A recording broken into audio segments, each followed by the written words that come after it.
നമസ്കാരം. ഞാൻ ബിജീഷ് വള്ളൂർ. പ്രൊഫഷണലി ഒരു ഫുൾ ടൈം ട്രേഡറാണ്. നമുക്ക് നിഫ്റ്റി, ബാങ്ക് നിഫ്റ്റി ഒരു ആഴ്ചയിൽ കറണ്ട് ഒരു ട്രെൻഡ് എങ്ങനെയാണ്, ഈ ഒരു ട്രെൻഡ് നമുക്ക് എങ്ങനെയാണ് മാനേജ് ചെയ്യേണ്ടത് നമുക്ക് നോക്കാം. നമുക്കൊരു കഴിഞ്ഞ ആഴ്ചയിൽ പറഞ്ഞതിൻ്റെ ഒരു കണ്ടിന്യൂഷൻ ആയിട്ട് നമുക്ക് തന്നെ തുടങ്ങാം. കഴിഞ്ഞ ആഴ്ചയിൽ തന്നെ നമ്മൾ ഈ ഒരു ഏരിയനെ കുറിച്ച് നമ്മൾ സൂചിപ്പിച്ചിരുന്നതാണ്. ഇവിടെ നമ്മളൊരു എക്സാക്ട് റെസിസ്റ്റൻസ് ലെവൽ നമ്മൾ അപ്ഡേറ്റ് ചെയ്തിരുന്നു. യൂട്യൂബിലെ കമ്മ്യൂണിറ്റി പോസ്റ്റിൽ തന്നെ അപ്ഡേറ്റ് ചെയ്തിരുന്നു. ഇനി ഫർദർ ആയിട്ടുള്ള ഒരു ബൈര ഓപ്പർച്യൂണിറ്റി 23,800 മുകളിലേക്ക് ഒരു ക്ലോസിംഗ് ബേസിസിൽ ഒരു ക്യാനിൽ നിലനിർത്തിയാൽ മാത്രമാണ് നമുക്ക് ഈ ഒരു ബൈര ഓപ്പർച്യൂണിറ്റി യൂട്ടിലൈസ് ചെയ്യാനായിട്ട് സാധിക്കുള്ളൂ. റൈറ്റ് ആയിട്ടുള്ള ഒരു റെസിസ്റ്റൻസ് നമ്മൾ അപ്ഡേറ്റ് ചെയ്തതാണ്. അതേപോലെ തന്നെ മുൻ ആഴ്ചകളിലെ വീഡിയോസ് നോക്കിക്കഴിഞ്ഞാൽ നിങ്ങൾക്ക് അറിയാനായിട്ട് സാധിക്കും ഈ ഒരു സപ്പോർട്ട് നമ്മൾ എക്സാക്റ്റ് ആയിട്ട് പ്രഡിക്ഷൻ നടത്തിയതാണ്.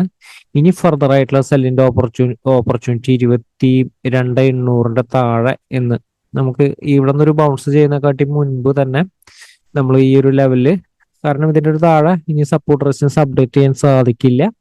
ഇതിന്റെ ഒരു താഴത്തേക്ക് ക്ലോസിംഗ് ലെവൽ നടത്തിയാലാണ് സപ്പോർട്ട് ലെവൽ അപ്ഡേറ്റ് ചെയ്യാൻ സാധിക്കുകയുള്ളൂ. ഇതാണ് നമ്മൾ മുൻ ആഴ്ചകളിലൊക്കെ നൽകിയിരുന്നത്. അപ്പൊ അതിനുശേഷം ഈ ഒരു സെല്ലിന്റെ ഒരു കണ്ടിന്യൂഷൻ ആണ് ഇവിടെ നിന്ന് വന്നുകൊണ്ടിരിക്കുന്നത്. മാത്രമല്ല നിഫ്റ്റിയിൽ ആ ബജറ്റിന്റെ ഒരു മൂവ്മെന്റ് ഇവിടെ നിന്നാണ് സ്റ്റാർട്ട് ചെയ്തിരുന്നത്. ആ ഒരു മൂവ്മെന്റ് ലോ, അതായത് ബജറ്റിന്റെ മൊമെന്റം സ്റ്റാർട്ട് ചെയ്തിരിക്കുന്ന ആ ഒരു ലോ ബ്രേക്ക് ചെയ്തിട്ടാണ് നിഫ്റ്റി നിലനിൽക്കുന്നത്. അപ്പൊ അതുകൊണ്ട് തന്നെ നിഫ്റ്റിയുടെ കറന്റ് ഒരു സിറ്റുവേഷൻ വീക്ക്നെസ് ആണ്. Long term trend, short term trend ഒക്കെ വീക്ക്നെസ് ആണ്. പക്ഷെ എന്നിരുന്നാലും നിഫ്റ്റിയെ വളരെ ശ്രദ്ധിക്കണം. എല്ലാവരും മാർക്കറ്റിൽ വീക്ക്നെസ് ആകുന്ന ഒരു സമയത്ത് നിഫ്റ്റിക്ക് ചിലപ്പോൾ ഒരു ബൗൺസ് ചെയ്യാനായിട്ടുള്ള ഒരു സാധ്യത കാണിക്കും. പക്ഷെ നിഫ്റ്റി ആയാലും ഇൻ കേസ് ബൗൺസ് ചെയ്യണമെങ്കിൽ അതിനുള്ള ഒരു സാധ്യത എന്ന് പറയുന്നത് നമുക്ക് ഈ ഒരു ലെവലില് ആണ് ഞാൻ റെസിസ്റ്റൻസ് കാണുന്നത്. ഈ ഒരു ലെവലില് 200-300 റേഞ്ചിന്റെ ഇടയിൽ നല്ല റെസിസ്റ്റൻസ് കാണുന്നുണ്ട്. ആ റെസിസ്റ്റൻസിന്റെ ഒരു മുകളിലേക്ക് നിഫ്റ്റിക്ക് ഒരു ക്ലോസിംഗ് ബേസിസിൽ ഒരു സസ്റ്റെയിൻ ചെയ്യാനായിട്ട് സാധിച്ചു കഴിഞ്ഞാൽ നിഫ്റ്റിയിലൊരു ബൗൺസിനുള്ള ഒരു സാധ്യത നിഫ്റ്റിയിൽ കാണുന്നുണ്ട്. റെസിസ്റ്റൻസ് ഉണ്ടെങ്കിലും നമുക്ക് ഒരു ഷോർട്ട് ടൈം ബൈയിലേക്ക് കടക്കാനായിട്ട് ഒരു സാധ്യത ഈ ഒരു റേഞ്ചിൽ കാണുന്നുണ്ട്. പ്രത്യേകം ശ്രദ്ധിക്കുക. അതേപോലെ തന്നെ നിഫ്റ്റിക്ക് കഴിഞ്ഞ ദിവസങ്ങളിൽ തന്നെ നമ്മൾ അപ്ഡേറ്റ് ചെയ്തിരുന്നു. സപ്പോർട്ട് 22,800 താഴെയാണ്. 22,775 നിഫ്റ്റി വന്നിരിക്കുന്ന ലോ ശ്രദ്ധിക്കുക. 22,774.85. അപ്പൊ 24,775 റൈറ്റ് സപ്പോർട്ടായിരുന്നത്. ഇതും നമ്മൾ കഴിഞ്ഞ ദിവസത്തിൽ അപ്ഡേഷൻ നൽകിയിരിക്കുന്ന ഒരു സപ്പോർട്ടാണത്.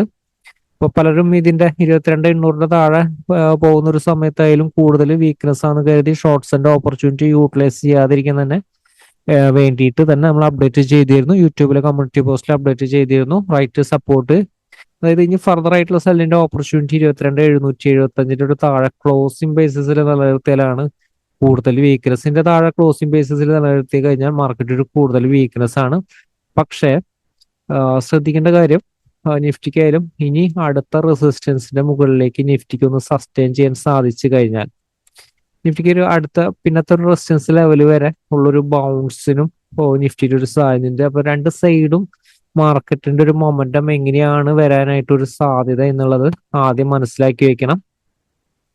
സ്ട്രോങ് ആയിട്ടുള്ള റെസിസ്റ്റൻസ് കാണുന്നത്, അതായത് 23,220 സ്ട്രോങ് ആയിട്ടുള്ള റെസിസ്റ്റൻസ് ആണ്. അതേപോലെ തന്നെ 23,320 റെസിസ്റ്റൻസ് ഏരിയ ആണ്.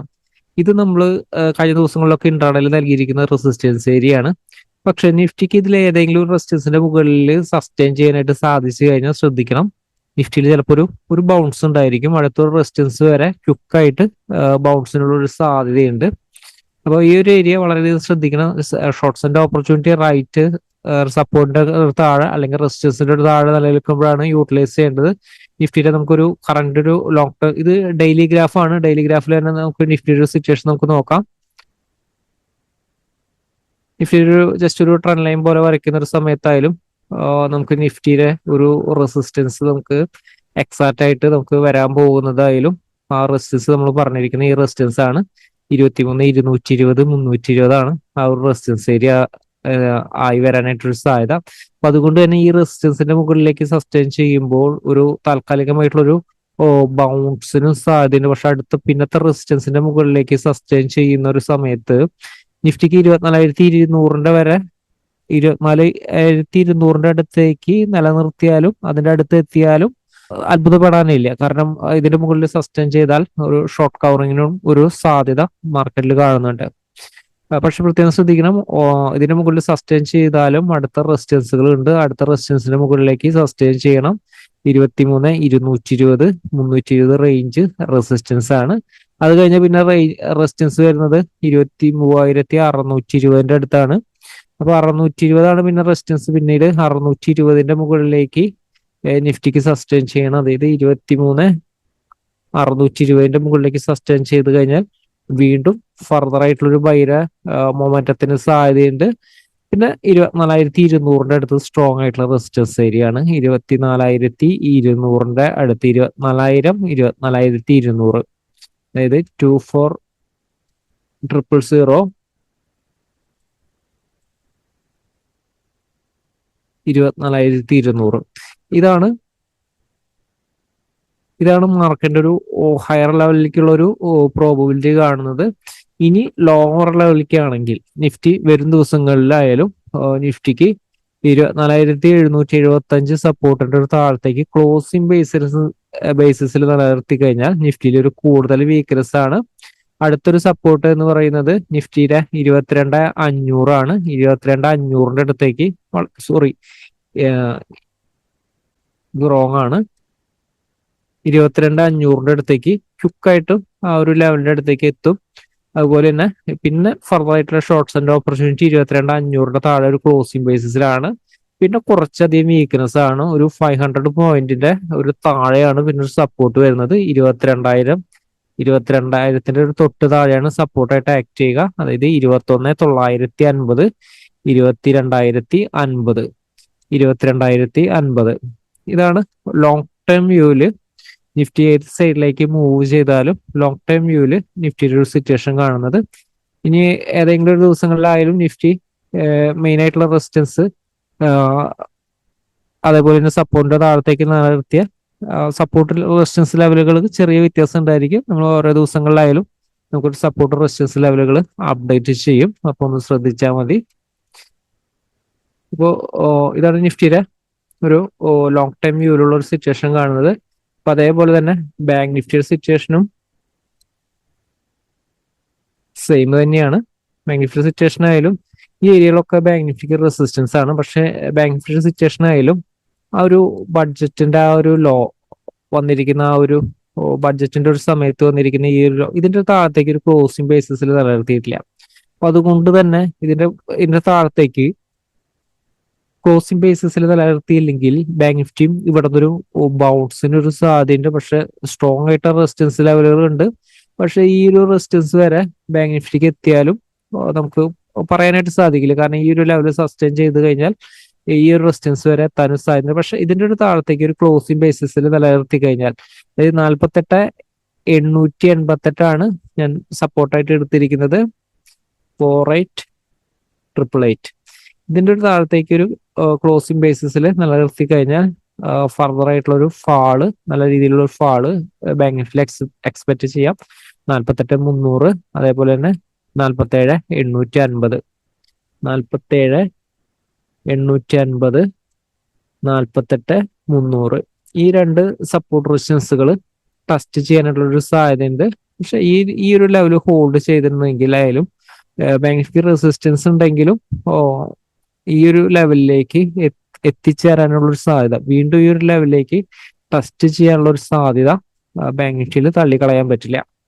അപ്പൊ നമുക്ക് നിഫ്റ്റിയിൽ ഇനി ഇൻട്രാഡേയിൽ മാനേജ് ചെയ്യാനുള്ള റൈറ്റ് സപ്പോർട്ട് റെസിസ്റ്റൻസ് നമുക്ക് നോക്കാം. നമ്മളൊരു പൊസിഷൻ വ്യൂവിലാണ് നിഫ്റ്റിനെ കുറിച്ച് നമ്മൾ പറഞ്ഞിരിക്കുന്നത്. വരും ദിവസങ്ങളായാലും നിഫ്റ്റിനെ മാനേജ് ചെയ്യാനുള്ള ഇൻട്രാഡേയിലുള്ള റെസിസ്റ്റൻസ് ലെവലുകളാണ്.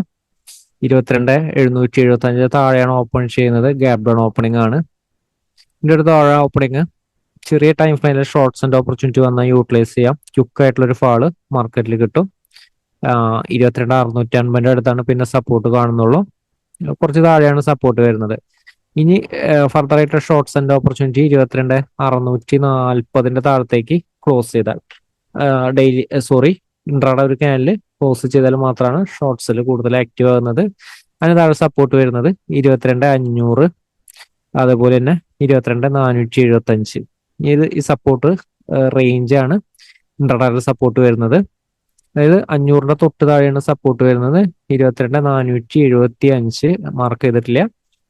അപ്പോൾ നിഫ്റ്റി ഓപ്പൺ ചെയ്യുന്നത് ഈ ഒരു ലെവലാണ്. ഈ ഒരു സപ്പോർട്ട് ഹോൾഡ് ചെയ്തിട്ടാണ് 22,475 സപ്പോർട്ട് 22,775 സപ്പോർട്ട് ഹോൾഡ് ചെയ്തിട്ടാണ് ഈ ഒരു ലെവലിൽ നിന്ന് ബൈ ഓപ്പർച്യൂണിറ്റി കിട്ടിക്കഴിഞ്ഞാൽ യൂട്ടിലൈസ് ചെയ്യുക. പക്ഷെ ബൈ ഓപ്പർച്യൂണിറ്റി യൂട്ടിലൈസ് ചെയ്യണമെങ്കിൽ ഒരു 15 മിനിറ്റിന്റെ ഒരു ഹൈ എങ്കിലും മുകളിലേക്ക് ഒന്ന് ബ്രേക്ക് ചെയ്യണം. ബ്രേക്ക് ചെയ്താൽ ഈ ഒരു ലെവലിൽ നിന്ന് ബൗൺസ് എക്സ്പെക്ട് ചെയ്യാൻ പറ്റും. പക്ഷെ 22,775 താഴെ നിലനിർത്തി കഴിഞ്ഞാൽ ബൈനെ കുറിച്ച് വല്ലാണ്ട് തിങ്ക് ചെയ്യരുത്. ഇതിന്റെ മുകളിലേക്ക് 800ന്റെ മുകളിലേക്ക് സസ്റ്റെയിൻ ചെയ്യാനായിട്ട് വെയിറ്റ് ചെയ്യണം. അതുപോലെ തന്നെ ഈ ഫ്ലാറ്റ് ഓപ്പണിംഗ് ചെയ്താലും നിഫ്റ്റിക്ക് വീക്ക്നെസ് ആണ്. കാരണം ഇവിടെ റെസിസ്റ്റൻസ് കാണുന്നുണ്ട്. റെസിസ്റ്റൻസിന്റെ താഴെ നിഫ്റ്റിയിൽ വീക്ക്നെസ് ആണ്. അതായത് 23,000ത്തിന്റെ അടുത്ത് വരെ റെസിസ്റ്റൻസ് ഉണ്ട്. അതായത് 23,000, 22,975, 22,975, 23,000. അപ്പോൾ നിഫ്റ്റി ഇൻ കേസ് ഓപ്പൺ ചെയ്യുന്നത് 22,975ന്റെ മുകളിലാണ്. 23,000ത്തിന്റെ മുകളിലേക്ക് സസ്റ്റെയിൻ ചെയ്തു ബൈര ഓപ്പർച്യൂണിറ്റി കിട്ടിയ യൂട്ടിലൈസ് ചെയ്യാം, ബൈര മൊമെന്റം കിട്ടും. പക്ഷെ ഇതിന്റെ ഇടയിലാണ് ഓപ്പൺ ചെയ്യുന്നത്. 22,975 ബ്രേക്ക് ചെയ്ത വീണ്ടും വീക്ക്നെസ് ആണ്. പ്രോഫിറ്റ് ബുക്കിംഗ് വീണ്ടും സ്റ്റാർട്ട് ചെയ്യും. ഹയർ ലെവലിൽ നിന്ന് ഈ ഒരു ലെവലിൽ നിന്ന് പ്രോഫിറ്റ് ബുക്കിങ്ങിന്റെ സാധ്യത കൂടുതലാണ്. അതേപോലെ തന്നെ ഹയർ ലെവലിലേക്കായാലും റെസിസ്റ്റൻസ് 23,105 റെസിസ്റ്റൻസ് ആണ്. 23,105ന്റെ മുകളിലേക്ക് സസ്റ്റെയിൻ ചെയ്ത് കഴിഞ്ഞാൽ പിന്നെ 23,200ന്റെ അടുത്താണ്. 200ന്റെ മുകളിലാണ് സ്ട്രോങ് ആയിട്ട് റെസിസ്റ്റൻസ് വരുന്നത്. പക്ഷെ ഷോർട്ട്സിന്റെ ഓപ്പർച്യൂണിറ്റി 23,195ന്റെ താഴത്തേക്ക്, അതായത് 23,200ന്റെ താഴത്തേക്ക് സസ്റ്റെയിൻ ചെയ്യുമ്പോഴാണ് ഷോർട്ട്സിന്റെ ഓപ്പർച്യൂണിറ്റി ആക്റ്റീവ് ആകുന്നത്. ഈ ലെവലിൽ റെസിസ്റ്റൻസ് ഏരിയകളുണ്ട്. 23,230, അതേപോലെ തന്നെ 23,275. ഈ ഒരു ലെവല് വരെ റെസിസ്റ്റൻസുകളാണ്. 23,230, 23,275. അപ്പൊ അതിനുശേഷം പിന്നെ റെസിസ്റ്റൻസ് വരുന്നത് 300ന്റെ മുകളിലാണ്. 350 റെസിസ്റ്റൻസ് വരുന്നത്. 23,350. ഞാൻ ഈ മാർക്ക് ചെയ്തിരിക്കുന്ന റെസിസ്റ്റൻസിന് ശ്രദ്ധിക്കേണ്ട കേസ്, ഇൻ കേസ് മാർക്കറ്റ് വലിയൊരു മൊമെന്റം വന്നു ക്വിക്കായിട്ട് ഇതിന്റെ മുകളിലേക്ക് ഒരു ക്യാൻഡിൽ ക്ലോസ് ചെയ്താൽ കുറച്ച് സ്ട്രോങ് ആണെന്ന് മനസ്സിലാക്കുക. അതായത് റെസിസ്റ്റൻസിന്റെ മുകളിലേക്ക് ഇതേപോലെ ഒരു ക്യാൻഡിൽ ക്ലോസ് ചെയ്ത് സസ്റ്റെയിൻ ചെയ്താൽ കുറച്ച് സ്ട്രോങ് ആണ്. പിന്നെ ഈ റെസിസ്റ്റൻസിന്റെ അല്ലെങ്കിൽ ഈ ക്യാൻഡിലിന്റെ ഒരു താഴത്തേക്ക് സസ്റ്റെയിൻ ചെയ്താലാണ് വീക്ക്നെസ് വരുന്നത്. അതുപോലെ തന്നെ നിഫ്റ്റി 23,230, 275 ഹോൾഡ് ചെയ്തിട്ടാണ് നിലനിൽക്കുന്നതെങ്കിൽ 23,350, 410 ഇതാണ് ഹയർ ലെവലിലെ സ്ട്രോങ് റെസിസ്റ്റൻസ്. അപ്പോൾ നിഫ്റ്റിയിലായാലും ഇത്തരം സപ്പോർട്ട് റെസിസ്റ്റൻസ് അനുസരിച്ച് മാനേജ് ചെയ്യുക. എക്സാക്റ്റ് ആയിട്ടുള്ള ട്രെൻഡിൽ നമുക്ക് നിലനിർത്താനായിട്ട് സാധിക്കും. നമുക്ക് മാർക്കറ്റിലെ വലിയ അവസരമായിട്ട് നമുക്ക് വരും ദിവസങ്ങളിലെ അപ്ഡേറ്റിൽ കാണാം. Thank you.